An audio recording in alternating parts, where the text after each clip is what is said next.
Mike, remember, US President Trump got elected partly on the promise for ending wars in the Middle East and beyond. But the question is he about to start another one and also reignite Iraq in the process? Let's take a listen. In his first public statement after ordering the assassination of Qasem Soleimani, the US president labeled the Iranian general a terrorist. Today we remember and honor the victims of Soleimani's many atrocities, and we take comfort in knowing that his reign of terror is over. Soleimani has been perpetrating acts of terror to destabilize the Middle East for the last 20 years. What the United States did yesterday should have been done long ago. A lot of lives would have been saved. The US president said the killing of Soleimani was aimed at stopping a war, not starting one. But the assassination of a figure reviled by the US but revered in Iran has unquestionably escalated tensions between Washington and Tehran to new heights. As Iranians took to the streets and mosques to mourn a martyr, US officials said the killing was an act of self-defense to stop imminent attacks on its assets in the Middle East. President Trump made the decision, a serious decision, which was necessary. There was an imminent attack. The orchestrator, the primary motivator for the attack was Qasem Soleimani. Attempted to disrupt that plot. You all have been talking this morning about the history of who Qasem Soleimani is.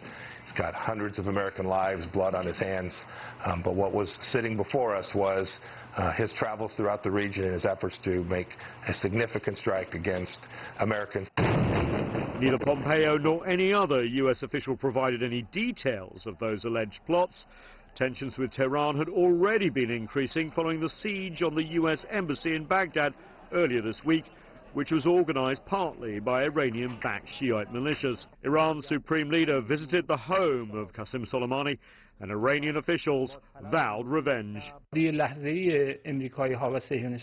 This temporary joy of the Americans and the Zionists will not last long before it turns to grief. The Islamic Revolutionary Guards Corps, the perceptive people of Iran, and the front of resistance throughout the Islamic world will take revenge over this proud martyr. And Mike, you know, US officials have actually thought about killing Soleimani before, but previous presidents have said, well, you know what, the cost to the US could far outweigh the benefits by targeting such a high-profile figure in the Iranian government. We don't know what the costs are going to be in terms of this assassination, but what I think we can say for certain is that there's going to be no diplomacy between Iran and the US anytime soon, and any hopes of a revival of the Iran nuclear deal look dead too. And there are reports of another possible airstrike in Iraq?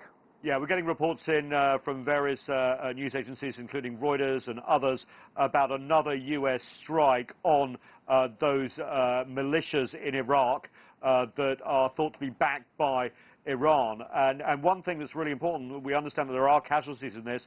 And remember, when Soleimani was taken out in the last 24 hours as well, a top Iraqi military official was taken out as well. So all this is happening on Iraqi soils, with Iraqis dying as well. So not just a potential conflict with Iran here, but also reigniting Iraq after the US has been there, well, 15, 20 years, huh? Yeah.